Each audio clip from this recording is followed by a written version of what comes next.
Hello students, you are welcome to this channel of Asian Children Academy Senior Secondary School Chaupasni housing board Jodhpur.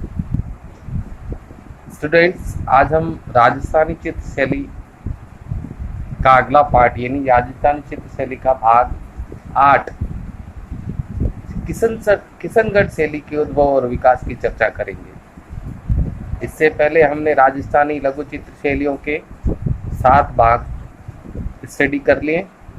8वां भाग जो है वो राजस्थान की अगली जो महत्वपूर्ण चित्र शैली है किशनगढ़ शैली। दोस्तों, आपको बता दें, किशनगढ़ शैली किशनगढ़ से ताल्लुक़ रखती है। ये भी एक स्वतंत्र रियासत स्थापित हुई थी 1609 ईस्वी में।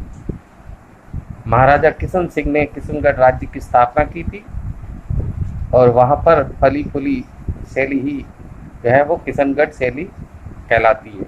तो हमें याद रखना है कि 1609 ईस्वी में जो है किशनगढ़ की स्थापना महाराजा किशन सिंह ने की थी।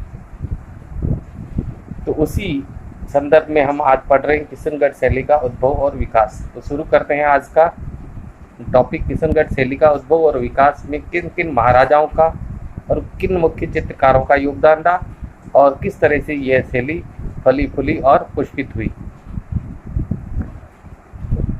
सबसे पहले हमें याद रखना है कि 1609 ईस्वी में किशनगढ़ राज्य की स्थापना हुई थी और स्थापना करने वाले राजा कौन थे? महाराजा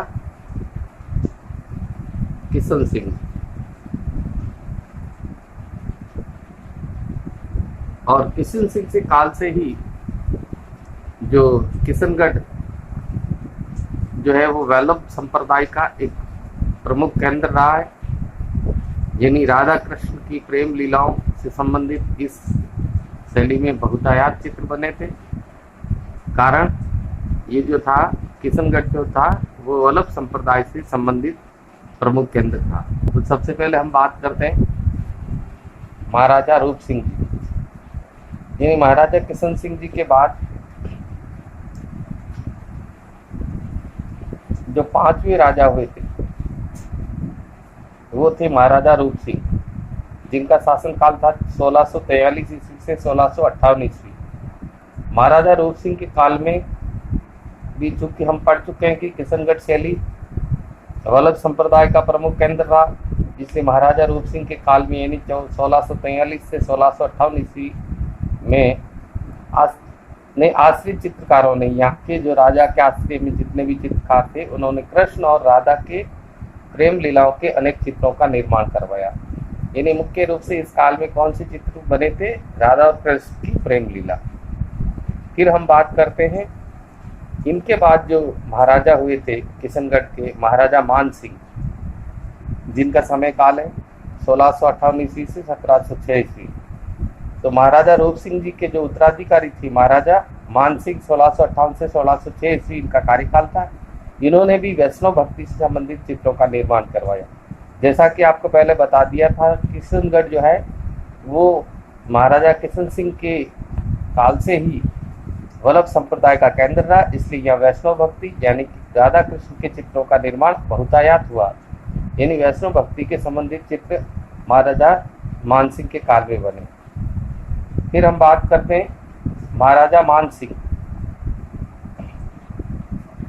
जिनका समय काल था 1706 ईस्वी से 1748 ईस्वी, जो कि महाराजा मान सिंह के बाद शासक बने थे। महाराजा राज सिंह 1706 से 1748 तक इनका शासनकाल था। इनके समय में इन्होंने खुद भी 33 ग्रंथ रचे और चित्रकारी का अधिकाधिक विकास में योगदान दिया। और इनका जो आश्रित चित्रकार था, चित्रकार सूर्य ध्वज निहालचंद। यहाँ पर 2 नाम आएंगे, एक सूर्य ध्वज, इसी तरह का एक मिलता जुलता नाम है, और मौर्य ध्वज। तो सूर्य ध्वज निहालचंद को इन्होंने अपनी चित्रशाला का प्रबंधक बनाया। तो राज सिंह के काल में जो प्रमुख चित्रकार था सूर्य ध्वज निहालचंद। आगे हम पढ़ेंगे मोर ध्वज निहालचंद। तो राज सिंह के काल में सूर्य ध्वज था और सांवल सिंह के काल में मोर ध्वज निहालचंद था। और राज सिंह ने खुद ने ही चित्रकला में रुचि कारण 33 ग्रंथ रचित करवाए। इसके बाद सबसे महत्वपूर्ण जो समय आता है वो है महाराजा सामत सिंह का। महाराजा सामत सिंह का समय जो है किशनगढ़ शैली का स्वर्ण युग माना जा सकता है। 1699 ईस्वी से 1764 ईस्वी तक इनका शासन रहा। महाराजा सामत सिंह की संगीत, साहित्य, संगीत और चित्रकला में अत्यधिक रुचि थी। यानी ये संगीत प्रेमी, साहित्य प्रेमी और कला प्रेमी शासक थे। महाराजा सामत सिंह नागरी दास उपनाम से प्रसिद्ध थे। यानी इन्होंने अपना नाम क्या रख लिया था? नागरी दास। तो परीक्षा में पूछा जाए कि किशनगढ़ शैली के किस महाराजा का नाम नागरी दास था, तो हमें याद रखना महाराजा सामत सिंह। राज वैभव के प्रति इनकी विरक्ति थी। यानी राज वैभव, राजपाट से संबंधित कार्य के प्रति इनका लगाव नहीं था।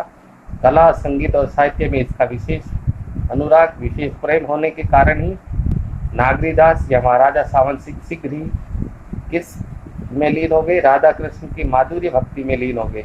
इनका झुकाव राधा कृष्ण की माधुर्य भक्ति में हो गया और राजपाट छोड़ करके ये राधा कृष्ण की भक्ति में लग गई।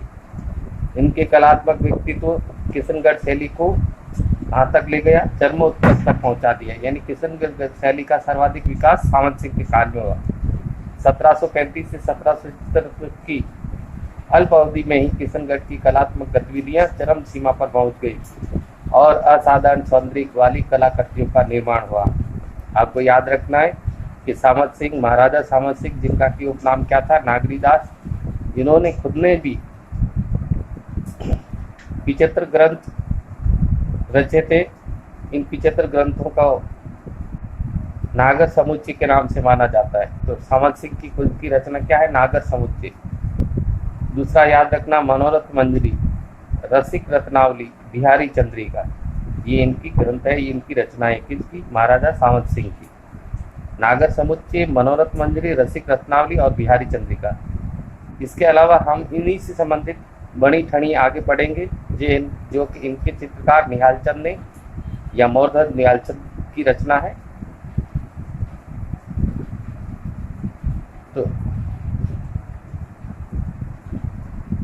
तो महाराजा सामत सिंह के समय में साहित्य, संगीत और चित्रकला में अत्यधिक विकास हुआ। कारण ये जो थे राज वैभव के प्रति इनकी विरक्ति होने के कारण इनकी रुचि राधा कृष्ण के माधुर्य भक्ति में लीन हो गई और इन्होंने अपना नाम नागरी दास रख दिया। और इनके काल में किशनगढ़ शैली है वो अपने चरमोत्कर्ष यानी सर्वोच्च स्तर तक पहुंची और असाधारण, अद्वितीय सौंदर्य वाली कलाकृतियों का निर्माण हुआ। हम पढ़ते हैं इनके आश्रित चित्रकार निहालचंद का क्या योगदान था। आश्रित चित्रकार मोरध्वज निहालचंद। किशनगढ़ शैली को उत्कृष्ट स्वरूप प्रदान करने का श्रेय महाराजा सामत सिंह के आश्रित चित्रकार मोरध्वज निहालचंद को भी है। इसी ने राधा और कृष्ण का सुंदर रूप चित्रण किया, जिसमें राधा की मुख की आकृति को बणी ठणी के चेहरे पर आधारित किया गया। अब बणी ठणी कौन थी, इसका भी परिचय आगे आ जाएगा। तो राधा को किस रूप में चित्रित किया? बणी ठणी के रूप में। बणी ठणी राजा सामत सिंह की उपपत्नी थी। बणी ठणी, अब यहाँ पर आपका जिक्र आ गया, कौन है? बणी ठणी राजा सामत सिंह की उपपत्नी। निहालचंद द्वारा चित्रित बणी ठणी नामक चित्र किशनगढ़ शैली का सर्वाधिक प्रसिद्ध चित्र, यानी किशनगढ़ शैली का सबसे प्रिय चित्र कौन सा माना जाता? सबसे प्रसिद्ध चित्र कौन सा माना जाता? विश्व प्रसिद्ध चित्र कौन सा माना जाता है? बणी ठणी।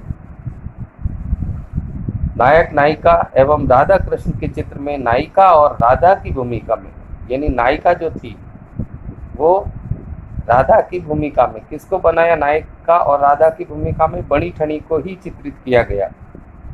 और रासलीला में नायक तथा कृष्ण, नायक और कृष्ण जो है वो महाराजा सामत सिंह का ही शैलीबद्ध आदर्श रूप था। यानी कि यहाँ पर ध्यान देना आपको, नायक के रूप में महाराजा सामत सिंह यानी कि कृष्ण और नायिका के रूप में उनकी पत्नी बणी ठणी यानी कि जो कि राधा के रूप में चित्रित हुई। निहाल चंद द्वारा चित्रित ग्रंथों की संख्या 75 मानी जाती है और उन्हीं सभी ग्रंथों को मिलाकर क्या बोलते, नागर समुच्चय कहा जाता है। हाँ, हम बणी ठनी की बात करें तो बणी ठनी याद रखना कि बणी ठनी की तुलना विश्व की सबसे सुंदर कृति लियोनार्डो दा विंसी की कृति है मोनालिसा से की जाती है। यानी बणी ठनी की तुलना किससे की जाती है, मोनालिसा से। और मोनालिसा चित्र किस कृति किसकी है, लियोनार्डो दा विंसी की। तो सामंत सिंह के बाद में या सामंत सिंह के उत्तराधिकारियों की बात करें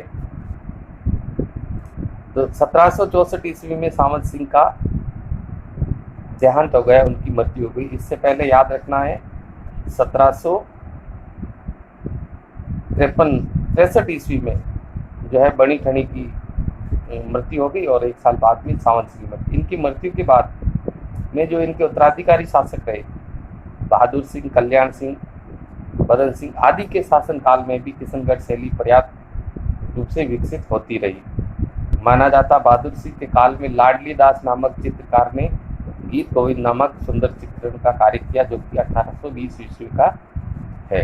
इस प्रकार से किशनगढ़ शैली के विकास में किशन सिंह से दूसरा नाम याद रखना रूप सिंह, तीसरा मान सिंह, चौथा राज सिंह, यानी किशन का रूप धर के मान रखा राज सिंह ने, फिर सामंत सिंह और सामंत सिंह के बाद बहादुर सिंह और कल्याण सिंह।